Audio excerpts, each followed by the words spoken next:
ang kayang lumaban para sa mga politikong magnanakaw. Huwag po natin takpan ang mga politikong magnanakaw. Unahin po natin ang kapakanan ng sambayanan. Pakinggan niyo po ang hinaing ng taong bayan, sapagkat malinaw po nakasaad sa ating konstitusyon na dapat po ninyong pakinggan at kampihan ang taong bayan. Kung wala na po silang malapitan dahil ang gobyerno natin mismo ay siyang kalaban, sa inyo po kami tatakbo at hihingi ng tulong upang magkaisa, wakasan ng korupsyon sa lipunan nito. Huwag na po kayong magdalawang isip pa. Taong bayan na po ang nananawagan sa inyo. Panahon na para gamitin ninyo ang inyong puso't isipan para sa ating inang bayan. Yun lamang po. Maraming salamat. Okay. Ang susunod ko pong tatawagin ay si Kuya Rex Gonzales. Thank you.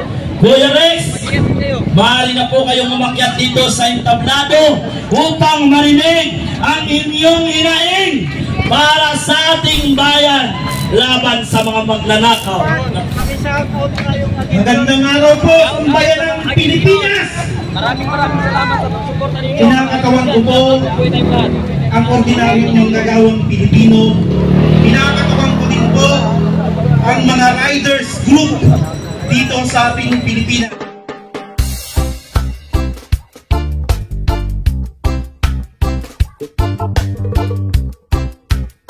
Ng mga Firegon Brothers, maraming salamat po sa inyo. Ganon din po kay Ma'am LD at sa aming mga kaibigan dyan, Sir Damin, magandang hapon. At saka sa mga kapatid natin, mga kamusliman dyan, magandang hapon. Bago po ako magtatawag ng susunod nating speaker, nais ko pong gamitin ang tabladong ito upang manawagan sa ating kataas-taasang punong General Browner. Sana naman pakinggan mo ang boses ng ordinaryong Pilipino na nananawagan ng pagkakaisa para sa bayan. Protektahan po natin ang mga ordinaryong Pilipino na siyang tunay na nagmamahal sa bayan. Wala po sa konstitusyon natin na protektahan natin ang magnanakaw ng politiko. Ganon din po kay General Martates na sana'y magising na kayo. Buksan ninyo ang inyong mga puso't isipan. Mahalin natin ang ating inang bayan, sapagkat itong bayang ating sinilangan ay tayo lamang ang kayang lumaban para sa mga politikong magnanakaw. Huwag po natin takpan ang mga politikong magnanakaw. Unahin po natin ang kapakanan ng sambayanan. Pakinggan niyo po ang hinaing ng taong bayan, sapagkat malinaw po nakasaad sa ating konstitusyon na dapat po ninyong pakinggan at kampihan ang taong bayan. Kung wala na po silang malapitan dahil ang gobyerno natin mismo ay siyang kalaban, sa inyo po kami tatakbo at hihingi ng tulong upang magkaisa, wakasan ng korupsyon sa lipunan nito. Huwag na po kayong magdalawang isip pa. Taong bayan na po ang nananawagan sa inyo. Panahon na para gamitin ninyo ang inyong puso't isipan para sa ating inang bayan. Yun lamang po. Maraming salamat. Okay. Ang susunod ko pong tatawagin ay si Kuya Rex Gonzales. Thank you.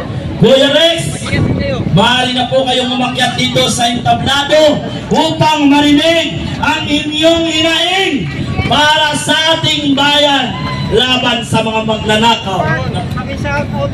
Magandang araw po ang bayan ng Pilipinas. Maraming salamat sa pagsuporta ninyo. Kinakatawan ko po ang ordinaryong manggagawang Pilipino.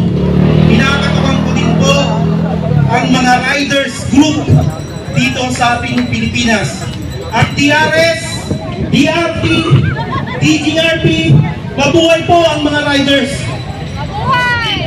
Kami po ay nakikisa sa pakikipaglaban ng bawat Pilipino sa galit ng mga Pilipino sa nangyayaring pagnanakaw sa ating pamahalaan. Ako po isang ordinaryong mamamayan. Ako po ay mula pa sa Pagsangan, Laguna, ngunit dito nagtatrabaho sa Maynila. Isa sa mga problema ng mga manggagawa ay yung kanilang tutuluyan o yung pang-araw-araw nilang magiging tahanan. Subalit hindi po nagkakasya ang sinasahod ng isang ordinaryong manggagawa. Ganon din sa mga kapatid kong mga riders, napakamahal ng gasolina, may mga tax pa. Etong pamahalaan kong ito, etong mga politikong ito nanunungkulan sa aking pamahalaan ay nakawala na po ang pagiging makabayan. Ang nananalaitay po sa kanila ay yung kanilang pangsarili, pagmamahal sa kanilang sarili upang makuha nila ang kanilang mga luho at layaw. Nawawala na po ang pagmamahal sa bayan. Kung tayo ay naglilingkod sa ating pamahalaan, kinakailangan po natin pairalin ang pagmamahal sa ating bayan. Kinakailangan po magkaroon tayo ng malasakit sa ating kapwa Pilipino. Kinakailangan po magkaroon tayo ng malasakit sa bawat mamamayan sa ating bansa. Subalit, etong DPWH na ito na dapat ating maging sandigan upang magkaroon ng magagandang infrastruktura na pakikinabangan ng bawat ordinaryong mamamayan. Personal na interes ang inaatupag. Pag hindi pamamon at hindi sila kikita sa mga proyektong ito, hindi nila gagawin ang proyekto. Kung makikinabang ay malayong kanayunan para sa farm to market road upang makarating sa mga palengke ang mga murang bilihin at gulay, hindi po nila yung gagawin sapagkat hindi sila kikita doon. Nawala na po ang pagmamahal sa bayan ng mga nanunungkulan sa ating pamahalaan. Kung hindi ang personal na interest lamang ng pagpapayaman at kaluluhan, dapat lamang po na sila ay sunugin na sa impyerno. Sila ay parang mga demonyong nananalaysay sa ating pamahalaan na minawasak at pinahihirapan ng isang ordinaryong mga Pilipino. Ako po ay mula sa lalawigan ng Laguna. Subalit naganap ng pangkawayan sa Maynila. Napakahirap po. So yan guys, dumadami yung ating mga kababayan, no?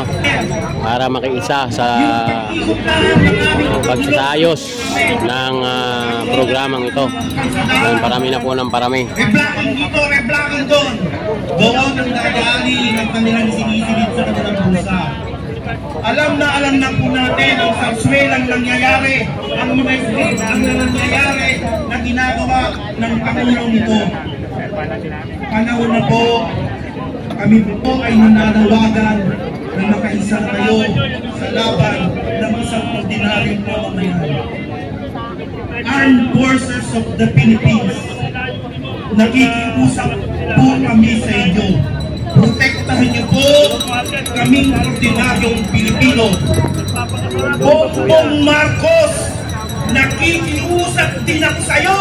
Kung hindi ka nakuha sa sindak, makuha ka sana sa pakiusap ng isang ordinaryong Pilipino sapagkat wala ka ng kapag-binabangan sa amin dito. Ikaw ang mulo ng ating pamahalaan. Dapat alam mo ang nakawan na nangyayari. Alam mo ang mga insertion na nangyayari sa Kongreso. Kung sino-sino pa ang tinuturo natin. Ikaw ang mulo, ikaw ang pinuno, ikaw ang presidente. Dapat ikaw ang mahiya at dapat ikaw ang managot Kaya, ang isinisigaw namin at pakiusap, parang awa mo na, Bongbong Marcos, resign!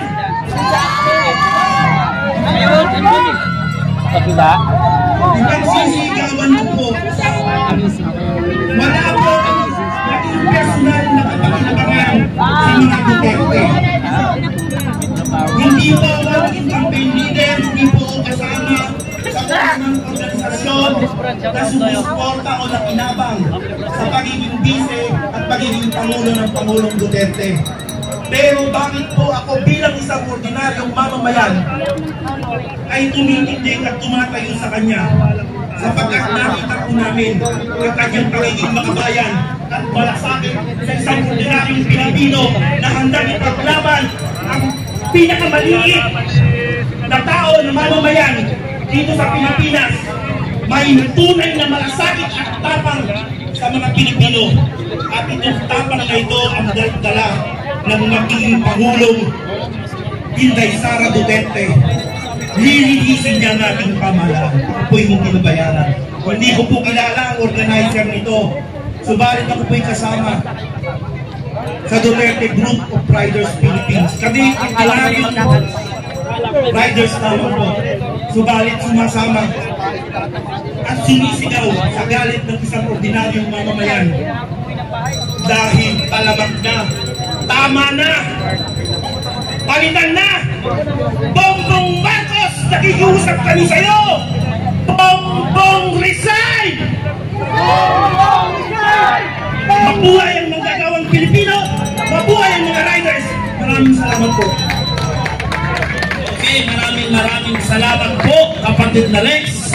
Ngayon naman, pakinggan natin ang boses ng ating isa ring ating kasamahan na matagal na at eksperto pagdating sa ating batas. Walang iba kung hindi si Kuya Attorney Biyong Gary.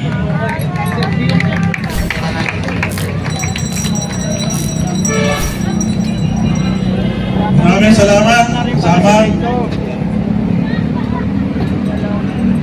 Nandiyan pa si